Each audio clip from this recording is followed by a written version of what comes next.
Hi everyone, welcome back to Get Bookish. Beck's here today to share some books that I have acquired over the last couple of months. There's been a few bookish events that have happened, including my city's library book sale, the Princeton University press sale, and then just some other random things that I picked up books for. And yeah, the stack's getting kind of big, 12 books, and my bedside table, like the lower part, there's a little shelf and I just stack all the books there. It's getting full. So it was time to film this for you and share what I have acquired recently. The first collection of books that I want to talk about is from my city's library book sale. This happened back in mid-September, I believe, if I'm remembering correctly. And yeah, I didn't pick up too many things there, but I did have a few things I wanted to share. The first one is very appropriate for this current season, and it is a Christmas Classics collection from Penguin.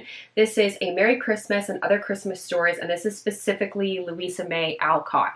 So the lead story, A Merry Christmas, is from Little Women, but then there are other either short stories or snippets from other books that she wrote within here, and this looks like it's never been read. It's in perfect condition, and it just was so beautiful sitting there at the book sale that I had to get it, and my plan is to read it later this month. So yeah, I'm looking forward to reading that relatively quickly this season. The second book is one that I have already read, but I didn't own a physical copy. That is Being Mortal, Medicine and What Matters in the End by Atul Gawande.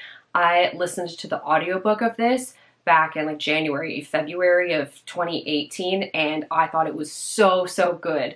And after listening to that book, it actually inspired me to pick up two more books by the author, which I have since read, Complications and Better. So I've read and enjoyed both of these, but this is still the best one of his that I've read. And so I was happy to find a physical copy in good conditions because I think it'll be a really good reason to reread this book. So this talks about really quality over quantity when it comes to end-of-life care and like talking to your loved ones about what sort of life they want to live when they maybe don't have all of the faculties that they had when, you know, they were in their 30s and 40s and so on.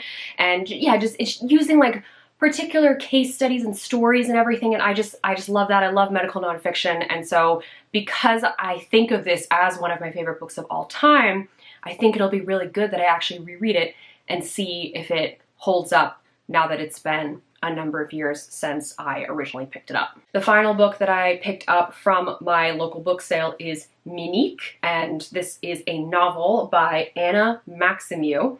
This takes place in 17th century New France. So this is Canadian literature, CanLit, and it follows Minique, who is based on a real person who existed during that time. So it sounds like we're going to be dealing with maybe some witchcraft accusations, things like that. Minique has this big secret. She's living out in the woods on her own, and I think we kind of learn about her life leading up to that, and then there's going to be, you know, some big turning point moment that really, you know, thrusts everything into light. So I just thought that was such an interesting setting for a book. I heard somebody talk about it on BookTube. I honestly can't remember who, and it just seemed like a really cool idea because I don't think I've ever really read a book that takes place in New France. So like this is like late 1600s, and yeah, now that I kind of know a bit more about that history, and I spent some time in Quebec this past summer, so I was kind of like, you know, reading all those historical plaques and learning different things. So I think this would be a really cool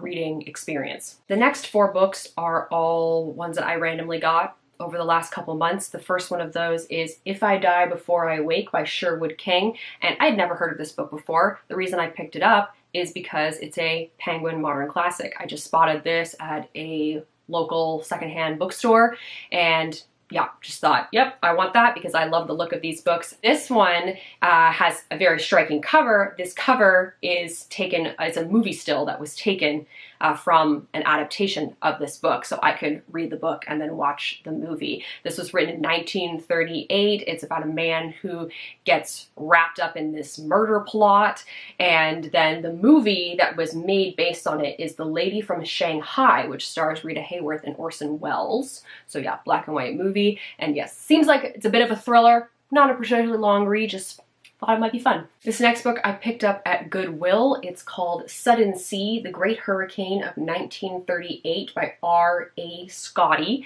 This is another book that I had never heard of before, but it just caught my attention because I thought reading a book about a hurricane could be cool, and especially one that happened in 1938. So the author uses newspaper articles and personal accounts and just archival footage and things like that to build the story of what happened on that day. This hurricane struck like the northeastern US, so not a place that often deals with hurricanes. And of course, being 1938, I think the weather forecasting and whatnot wasn't quite up to what we have these days, so people weren't expecting it. And so apparently it claims on the back of the book that it reshaped the coastline of New England. So we'll see. But yeah, just thought that might be a really cool topic. And I love nonfiction books like about extreme weather and things like that. So worth a try. The next book will be familiar to many of you, and that is 107 Days by Kamala Harris. So 107 Days is following the moment that she found out she was going to be running for president when Joe Biden stepped down to the election day 107 days later, and Kamala has been doing a book tour for this. So my mom and my friend Rachel and I went to her event in Toronto, and as part of your ticket, you got a copy of her book. Watching her walk out on stage and just having, the audience is all there to see her, all excited about her, I will admit that I got a little teary-eyed because I just thought about what things could have been like if the election had gone a different way. But anyway, it was really excellent to hear her speak. She was interviewed by Sophia Bush, the actress, and yeah, I wish it could have been longer. I would have loved to have heard her talk for even more time than we did. But yes, so now I have this book, and what I was flipping through the book while we were waiting for the event to start, and what I really like about it, just from the initial impression, is that the end pages. So the first one says day 1 of the 107 days. So it's her clearly like getting in the zone, and then closing arguments at the ellipse, so on the 107th day, and then yeah, her walking out on the stage. So I don't think I would have necessarily just picked this up on my own, but because we went to this event, now I have a copy, and so I will definitely be getting to it, hopefully sooner rather than later. The last book of this particular stack is The Grandest Stage, A History of the World Series by Tyler Kepner. So I picked this book up back in August. My hometown library book sale had just happened. My mom is a library trustee, and so she had boxes of books in the living room. So of course I had to go through them to see what I might be interested in. And I saw this book, which was already on my want to read list on Goodreads. So that was exciting to just find that in the stack of books. And in the last couple of years, I've really gotten into baseball. I started in 2022. And so yeah, I mentioned August specifically because this was before the Blue Jays were playing 7 games in the World Series that I grabbed this book. So yeah, obviously I went on that, huge roller coaster of an emotional ride in the postseason following the Blue Jays because they are the team that I care about. And so yeah, but I also now have this book about the World Series and the history of baseball.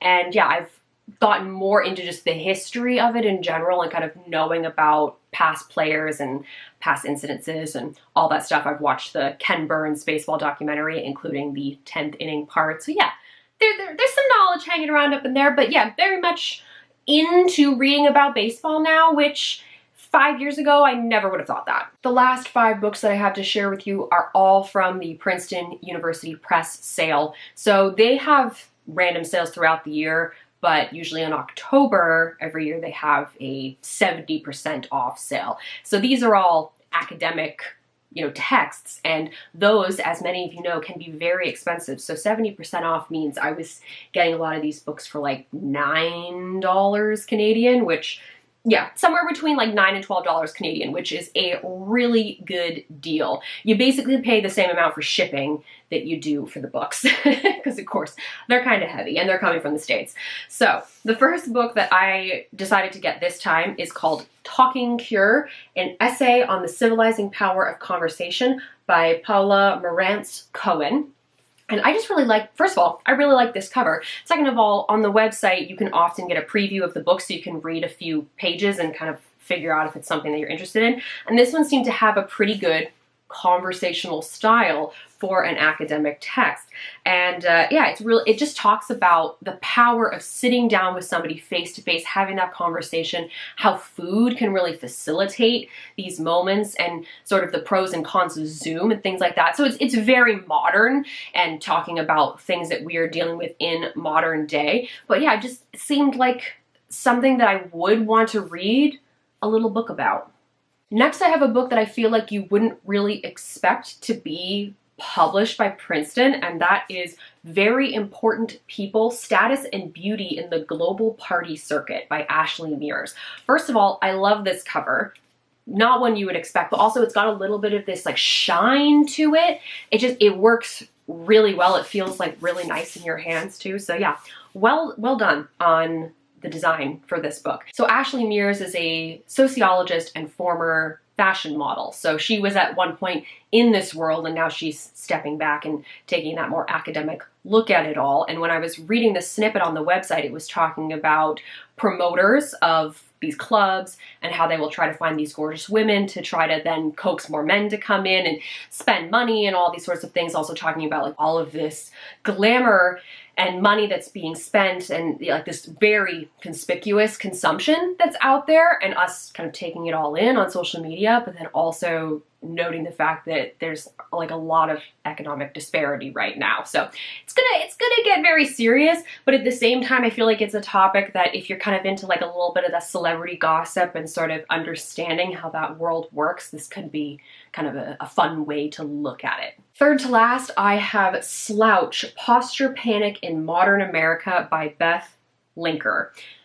Once again, not something I would necessarily expect that I would want to read a book about, but when I was reading the intro on there, it was talking about how there was a scandal. I'm now reading it on the inside cover here. In 1995, when the New York Times revealed that the Smithsonian possessed a century's worth of nude posture photos of college students, and like some of these were very famous people in like politics and stuff, because once upon a time these Ivy League universities would take posture photos of their incoming students, and because yeah, once upon a time posture was that important in America. So this really follows the rise and fall of that posture panic, and I was just totally thrown by that as something that even happened. I had no idea.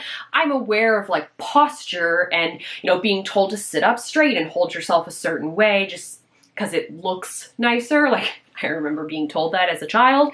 And so to now have this book sort of talking about that, yeah, it seems like it's got some roots in the eugenics movement and fear of disability and things like that. But even just flipping through the book when I first got it, there was a lot of like photos and stuff in here too that, of course, now I can't find any now that I'm talking about it.